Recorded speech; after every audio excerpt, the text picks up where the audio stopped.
Are you doubting yourself? Because self-doubt is something we all have because it's actually not a brain flaw. It's actually a mechanism of the brain to protect us. And self-doubt is essentially a prediction error. We'll talk about that a little bit more in this episode because it's fascinating if you understand how the brain functions. And a cool part too is that you can train it. And we can retrain the brain, and you can't fully eliminate self-doubt because it's part of the brain, but you can retrain it to have less self-doubt, feel more confident, and there's lots of great strategies that we're going to share today. Welcome, I'm Heike Fallon, and I'm a personal performance coach, and I help my clients with their self-leadership for longevity. And self-doubt is an important topic to address, to be aware of, and to understand. Hello, I'm Shannon Paslakwa, and I am a coach as well, and I help women heal after miscarriages. And there's a lot of self-doubt when you're going through hard times.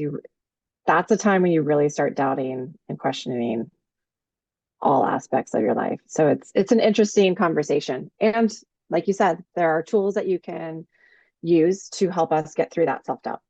Absolutely. So let's first start a little bit with understanding how the brain functions, because I think that's very interesting. And once we understand that, it helps us to also accept it more of what's just nature and how things are functioning, rather than thinking this is feeling guilty about why am I having such self-doubt, or it's just me, and it's not. So the brain has to keep us alive, and it in order to do so, it constantly predicts, and it predicts depending on to how we feel. So it gets information from our body, like our heart rate, for example, if we're tired, if we're hungry, if we're not hungry, and some external information like how the lighting is, if it's dark, if it's bright light, that can be good or bad for certain people. Those overhead fluorescent lights, for example, can be a threat for people like me. I don't like them. And other people don't mind. Other people might freak out when it's really dark because they can't see. But in any case, the brain takes all that information and predicts what's going to happen. And then the prediction will be either confirmed to be correct, or there is a prediction error of like, that wasn't the right prediction, and it keeps going through the cycle until it figures out an end result good enough for survival. Now that end result, that output, might not always be perfect because it just stopped and said, I'm safe enough, but that still doesn't make it true or correct. So with that said, self-doubt is essentially, I'm predicting something, and that prediction may not be right with what's going on, and that's creating that self-doubt. Yeah, prediction errors. And this could come from when we're, our past. So Yeah. things have happened to us, and so now we're predicting incorrectly based off of past experience. We're applying that past experience to our new predictions, and that prediction could be wrong. Yes, and thank you, because I forgot, memory matters. Like our past history and memory gets in. That's why we're all different. Right. And trauma can reshape our predictions and can reshape how we're interpreting information. And all of this can lead us to a point where we may be over analyzing a situation, or we doubt ourselves more than we actually should be because of past experiences. And so that's where we have to retrain ourselves. And the brain is also more wired, because of survival, more wired to the negative, because the positive isn't threatening. Right. So it is slightly more biased to negative to save us, to protect us. So there's nothing wrong with self-doubt or lower confidence. It's just a sign, hey, you know what? Maybe I need to work on that and get better at predicting and having less prediction or negative prediction error, let's say it that way. Because again, it's about better, more accuracy of prediction, and it will never be perfect. There will always be some, because we can't predict perfectly, not Right. possible. But with that said too, since we said it matters what kind of history we have, that shows you right there also how important it is to sleep well. Because if you're not sleeping well and you're tired, your internal information might not be as good for predicting as well. If you're super stressed and there's a high cortisol release, isn't helpful for prediction.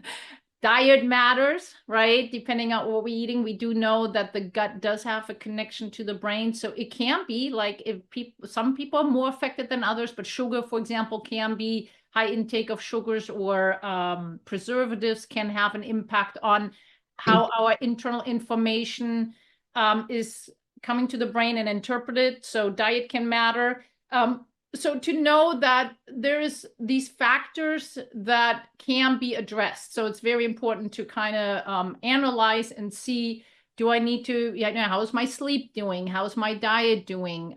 Exercising can be very helpful to get more information about, oh, this brings my heart rate up. This lowers my heart rate. So like getting more experience. So exercising can be good for that interoceptive information. And as you said, is there past trauma? Is there certain memory and history that might need to be addressed and maybe requires work with a therapist or, a coach in order to dig a little deeper to something that's manifest to kind of break that cycle. So Yeah, but those are fundamental things that need to be in place. yeah, I think what's interesting though is if our past can shape how, if those experiences can shape how we predict now, then it's also proof that we can retrain our brain and change the neural connections. It's a little more difficult as we age, but we can definitely relearn and teach ourselves to predict in a more positive way and lower that self-doubt. And I've experienced it myself. And I see people work on it, and I think it's really interesting to see the different techniques that you can use to get to that point. Absolutely. So one thing is oftentimes the misinterpretation of internal sensations. So for example, anxiety falls in the same category there too. But for example, when my heart rate gets up, right? Somebody Yeah. who has more self-doubt or more anxiety may interpret that faster heartbeat as more a threat and a negative kind of input versus somebody who is has been working out, training, and it has more awareness of how the heartbeat is. You can have a faster heart rate also because you're excited. Because you're excited. Yeah. Or before a test, for example, oftentimes our heart rate goes up, but in a good way because it makes us more alert. Right? So the heart rate goes up, it pumps more blood, it's more oxygen, and it makes us more alert. So before a test, that can be super helpful and can be a good thing. But I can also interpret that as, stressed and self-doubt and anxiety. So it's a fine line how we interpret it, those type of information. And so we can practice actually paying different attention to our heart rate. And there's different exercises to do so, but also in general, just being a little bit more aware of when, for example, the heart rate goes up, in what situation and what's related to it, and question then to, hey, is that really because I'm anxious, or is this because I should be more alert, for example, with a test? Yeah, they actually do this in like there are certain therapies for this. There's one called exposure therapy, and it helps you identify and get used to your heart rate being up. I don't suggest doing it like that, like without a therapist around, because there's certain protocols to do it. But I'm just like, what you're saying is your heart rate and identify, and you can even retrain your brain as to, okay, my heart rate's high. and this part is the cognition part, the cognitive behavior therapy, where you ask yourself, and we've talked about this a little bit. Um, Ask yourself, okay, I'm noticing my heart rate. I'm noticing that I'm thinking these things. Is it true? Yeah. What supports that and what doesn't support it? And, how true is that thought? And then what's a new thought that I can adopt to replace that negative thought? And so if you have these negative thoughts, which, like we said, it can come about in anxiety or, doubting yourselves and self-doubt, you can replace that negative thought. You have to be very mindful about it. You have to be aware of it and then ask yourself, is that true? What is the evidence that's showing that that's true? And if it's not true, what's a new idea? What's a new thought that I can tell myself? Yeah, and that's what we do as coaches. We help our clients with specific questions to identify that, to gain more clarity and help them reframing those type of Mm. thoughts. But essentially, it's all about how the brain interprets information that it receives from the outside world, the Yeah. inside world. And another way to retrain it is if you've only had negative experiences in the past, right? Like you can retrain that by following through with what you tell yourself, so you can trust yourself more, right? So you can trust what you're telling yourself. So if you have always in the past said, I'm going to get up early in the morning and I'm going to go work out, I'm going to run, da, da, da, and then you don't do it, you are going to start doubting yourself because you're not following through. Yep. And you're training your brain to not trust your own thoughts. Yep. So in order to get over that, you can retrain it by doing what you say you're going to do, following through. And if you think of it as an experiment instead of, um, like I don't want to get up in the morning and I don't want to get up and go work out. If you treat it and change it to, okay, this is an experiment to see, like, can I retrain the way I'm thinking about it? You will retrain your brain to understand that you are actually someone that you can trust and you can trust your thoughts. And you can retrain your brain with failing and failing over and over. And you train your brain to think that, and it thinks like that's what normal. And so really also important on that is the win matters, like actually Mm-hmm. accomplishing something. And it doesn't matter how big or small it is. For the brain, it's just about accomplishing something. So if you were saying, like, for example, the you know, the exercising, let's say in the morning, didn't work out, then maybe not doing it in the morning, maybe doing it at some other time, maybe not at that frequency. Scale it down to what is absolutely possible to accomplish in your situation. Mm-hmm. And because, when I did not sleep well and struggled very much with my health, consistently working out was a challenge because there were days where I didn't feel like it. Right. But I set a goal to at least do a breathing exercise. I could be definitely lying down on the floor doing a breathing exercise. Right. Yeah. I could Yeah. not be going for a run or something, but I started really, like, start small and accomplish that, and then building up from there so that the brain trusts yourself again. Because Yeah. the brain listens to yourself the most, because whatever we tell ourselves is what we'll believe. Yeah. Yeah. And And and we need to if we back it keep, up with actions. yeah. Yeah. And we need the wins. So if we continue to get those small little wins, we're retraining ourselves to trust ourselves. And Absolutely. then the self-doubt changes. Now I want to throw another one out because with my clients, I do vision and vestibular exercises. Vestibular is that inner ear. That's where we have the different canals that figure out where we are in space. So it's very important for balance. So often people know it as balance, or if you've had vertigo, that usually is the vestibular system that took a hit somewhere there.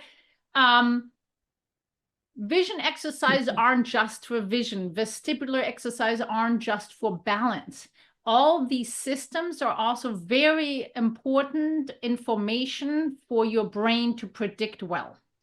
And our vestibular system, because it also helps us to know where we are in space, gives us also more certainty, and it plays also a huge role in how confident we feel and how certain we feel of in general about things. And so has a huge influence in prediction, and also again, like when it comes down to how we feel about ourselves. So if somebody has issues and challenges with their vestibular system, and oftentimes my clients don't know.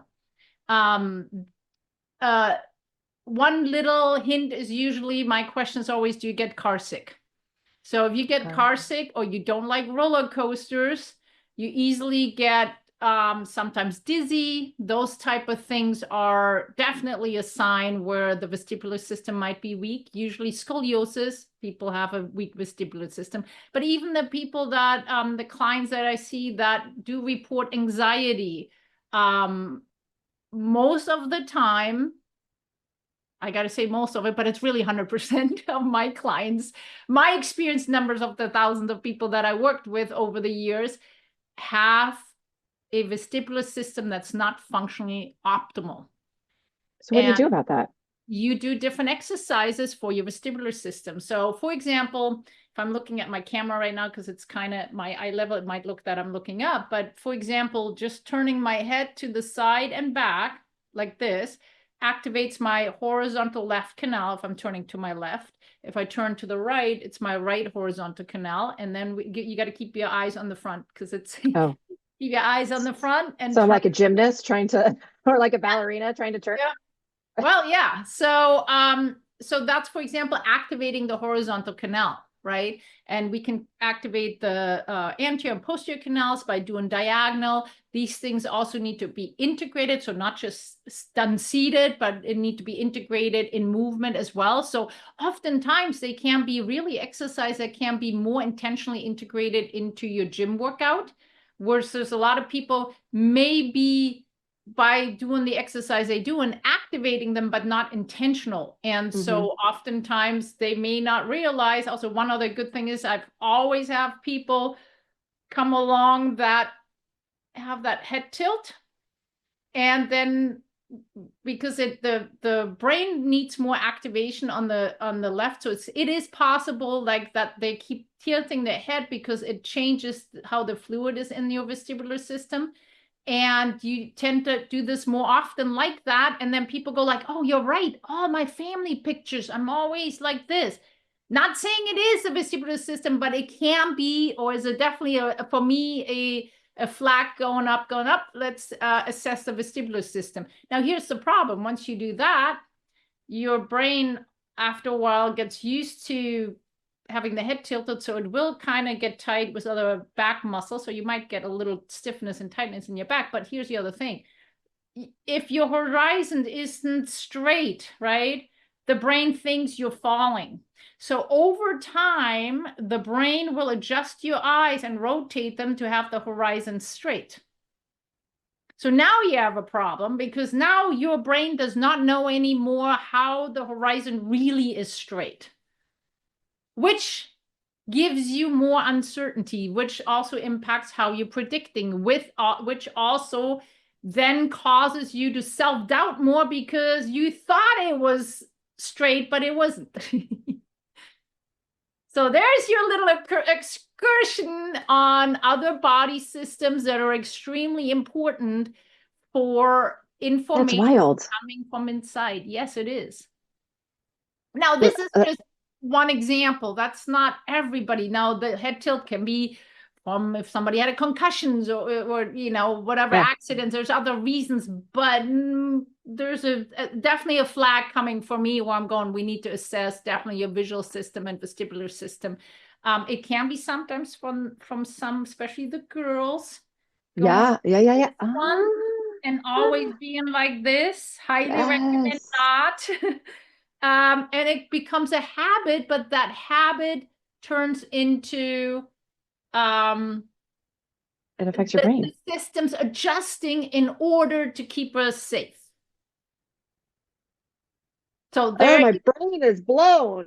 But that all has, the point is, I have constantly people going, I don't understand the visual vestibular system. Why do I need to train it? I don't feel anything. Well, no, you don't immediately feel anything so different, except that we do an assessment, and oftentimes that kind of shows like, oh, it's a threat response by your system.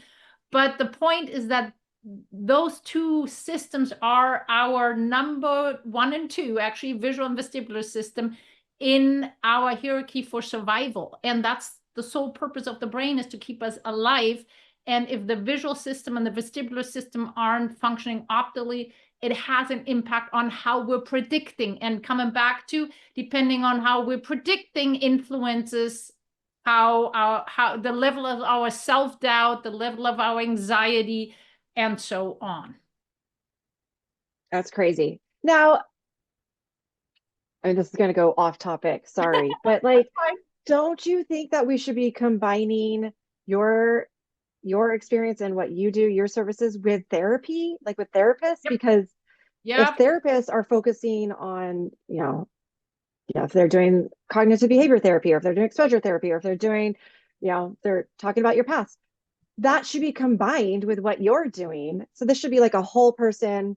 That's why I came from the other direction. I was a neurosports therapist first, and then became a personal performance coach in addition, because I realized just doing certain exercises isn't helping either. You need to look at it holistically, fully comprehensive. And that's why I became certified as a coach, because I needed the other component. So that's what I do. I integrate those. But yes, it absolutely should be integrated, in my opinion, with therapists, because and a lot of them do integrate breathing exercises, because we do know it calms the nervous system down. So that's a huge right, because if you're in fight and flight mode, we're not predicting as well. So calming down the nervous system is super important, and breathing exercise are a quick way to do it. There's other ways to calm the nervous system down. So it's a holistic approach, 100%. But yes, every profession that works with people should be looking at also the other body systems. It's not even just the visual and vestibular, but those two are, and proprioceptive system, are very important for survival. Now, other things like the lymphatic system and all these things are important too, but not as crucial for survival. And so anybody working should be at least having addressing both knowledge about the influence of your visual and vestibular system. Yes. Wild. So, because at the end of the day, you can do reframing, right, of thoughts. You can, learn to be more in tune with interoception, so the internal information coming. You can set up your environment better, 100%. But if your vestibular system isn't functioning well, and you are not very good in your brain is not very good understanding where you are in space, it's a fundamental component missing. And it also feeds into more confidence, because if it knows better where we are in space, it makes us feel more safe. There you go. Interesting. So all the other things are good, strategies, but I would 100% also address what's important for survival, because at the end of the day, all this comes down to the brain predicts. There's a prediction error happening. If it validates and it's good, then we'll build the confidence. As we said, you want to have small accomplishments, because then your brain takes that as positive feedback, that the actions that we did, our behavior was in line with what we predicted. That gives us confidence, but also learning to interpret information from within, as well as working on certain body systems that are just absolutely important for the overall dealing with threat responses. That's crazy. Well, there you go. Yeah, I love it. So that's it for the topic of self-doubt. Hopefully that gave our viewers a really incredible input and things to maybe look at. And analyze, get assessed, and moving forward with more confidence by predicting better, and I love it. and reducing the self-doubt. And again, anxiety kind of falls into Yeah, all I think what they I've go said hand in as hand. well. It's the same way the Yeah, brain works. So there's not a whole lot of difference on that. yeah, yeah. I mean, that makes sense. Well, wonderful. Until next time. All right, thank you. Bye.